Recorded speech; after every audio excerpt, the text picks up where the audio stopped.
Hey, welcome to the One Piece at a Time Distilling Institute with your host, the alchemist of Indiana's Black Forest, Alan Bishop. Hey, this channel is all about home distilling and legal distilling. If you've got questions, reach out to us in the comments below, social media, or via bishopshomegrown@gmail.com. And don't forget to check out thealchemistcabinet.com. Hey guys, back again with another One Piece at a Time Distilling Institute video, and hope you're enjoying the very first day of cancer season, of summer as it were, and on this Saturn day, this day of Kronos, this day of domestic responsibilities as it were. So been about a week or so since I put up a video, and the reason for that is mostly because y'all stopped sending questions. So if I don't have questions, I don't have content for videos. So if you have questions about the art of distillation, please send those over to me at bishopshomegrown@gmail.com. Social media, or in the YouTube comments below, and I'll be glad to try to answer them any way I can. Take a moment here today and ask you guys to pray or put out good thoughts or whatever you need to do. My mom has been in the hospital off and on for about 3 weeks now, and they've got the situation under control. It's all going to be okay, but that's kept my dad busy and my wife busy and me busy, and so that's taken some of my time. All is well, but just if you would put a positive word out there into the universe for us, that would be great. Things are going well out at Old Homestead Distillery. We actually distilled our first batch of apple brandy this week. We also distilled our first batches of bourbon. We do not intend to make a lot of bourbon. That's not going to be my focus. I'm going to be focused on American whiskeys, and we obviously will focus on brandies because apple brandy is my thing, right up there with absinthe as it were. But so great week with all that. Update on the almanac, 2025 almanac still available, alchemistcabinet.com over in the warehouse. But the cool thing is, I'm probably 99.999% done with my part of the 2026 almanac. I got just a couple calendar pages left to do. I might put some Greek mythology in there about the constellations, and I might write one more article, and my part is done. So then it's just formatting, getting the contribution articles from all the other contributors for this next year, and she'll be off to the printer, and I hope to have that in everyone's hands no later than October of this year, probably September of this year. So that's cool. It'd be nice to take a little break from writing as well, because between the almanac and the sort of book that I've been working on that may or may not end up broken up into pieces and put into the almanac, or maybe its own standalone thing, I've stayed pretty damn consistently busy with just writing, which I love, don't get me wrong, but it's also summertime, right? You see behind us, you know, Persephone has returned from the underworld, and so it's gardening season.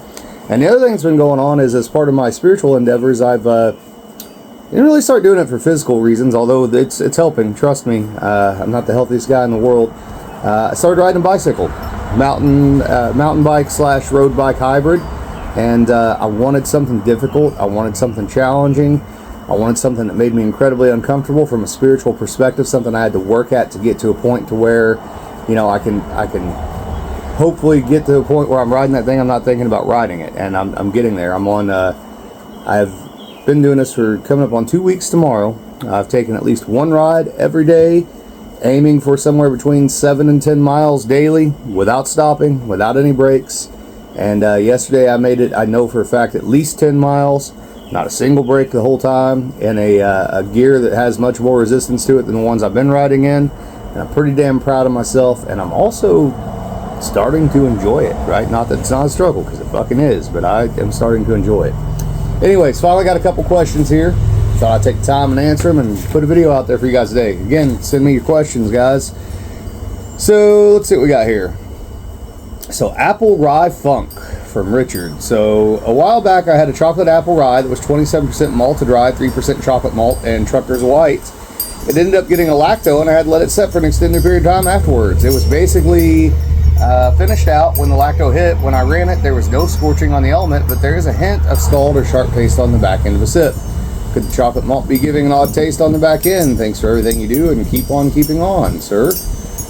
Great question. So, yeah, you could definitely pull some strange flavors from chocolate malt, but at 3%, I wouldn't think so. It's possible. I mean, sometimes chocolate malt can have almost, I guess I could see that as a scorched sort of characteristic. Sometimes it can go a little more towards like coffee. Sometimes there can be some metallic sort of flavors there.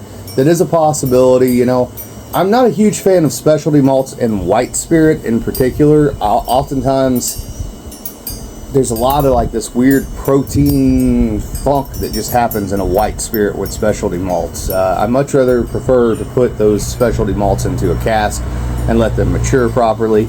It is entirely possible, of course, that you know, it's just that chocolate malt flavor.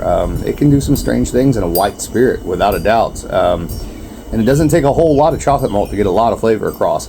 My suggestion would be, if you're doing a white spirit and you want that true chocolate sort of flavor, would be to actually rely on doing a doubling run and finding a way to incorporate chocolate in some way into that doubling run. I've done this on my Tennessee Thumper before, where I've taken various different types of chocolate and put it into the jars and infused chocolate in that way. Chocolate malt, great for barrels, absolutely, but I suspect that that's where you're getting that weirdness from. It makes sense to me. You know, oftentimes it can come off as like a really dark roast coffee as opposed to a chocolate. So bear that in mind. Great question, and that's a fun mash bill for sure. Let's see what else we got here. Oh, on the lacto thing, another thing I'll throw in there. So lacto, sometimes, especially if it is accompanied by any bacterial infection whatsoever, that will also drive up the ester content of the spirit. And when you drive up that ester content, that esterification content, think high ester rums, you can pull a lot of acetaldehyde, and that can throw that a really bright note in there too that might be contrasting with that chocolate malt to also give you that flavor profile. Let's see, from Terry, so we've got a bucket question.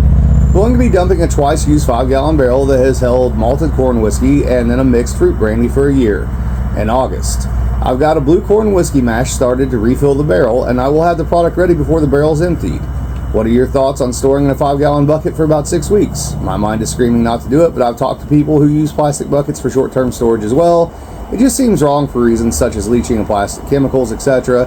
Thanks again, by the way. Took your advice you gave me on an apple brandy mash, and it's fermenting away. It's so thick there is no cap, just smashed apples and juice. Well, that's phenomenal. I'm glad that worked out for you.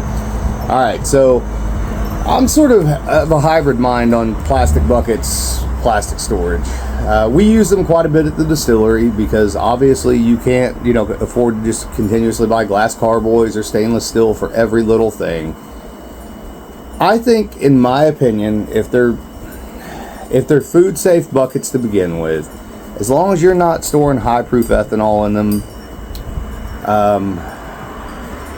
you're probably okay. You're probably all right. Storing high proof ethanol in them is a big no-no in my opinion, especially for any amount of time, and even lower proof ethanol at say like 105, something that's going to go into a cask later, whatever. I wouldn't leave it in there real long. I don't think it's ultimately going to hurt anything, but truthfully, if you can afford to buy some glass carboys, or you can afford to buy, some more barrels, or you could afford to buy stainless steel, whatever. There's some really nice, Beaver actually sells some really nice milk cans nowadays. We use them in the tasting room at Old Homestead to actually hold spirits, and we can dispense spirits. They've got a little dispenser on them, right? And they're fairly inexpensive for what they are. If you can use one of those, use that instead, is what I would say. If not, for a short amount of time, as long as you don't have it somewhere hot, as long as it stays good and cool, out of the sun, I wouldn't worry and at low proof, I wouldn't worry too much about that plastic. I think you'll probably be okay. It ain't going to hurt anything, in my opinion, at that lower proof and for a short amount of time, somewhere where it don't get warm. I guess if plastic is all you have available to you and you're really concerned with it, you could always take and maybe wax the inside of that bucket, right? I mean, there's an expense there too, obviously, but you could buy some paraffin wax or some beeswax or something of that nature and melt it and, paintbrush it inside that bucket, so that way there's technically, a shielding between the plastic and the alcohol.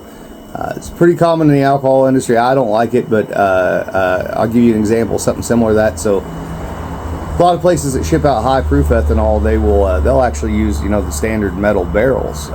It's just that they're enameled on the inside, and so the alcohol never actually comes in contact with that metal. It's in contact with that enamel. Keep them from interacting with one another.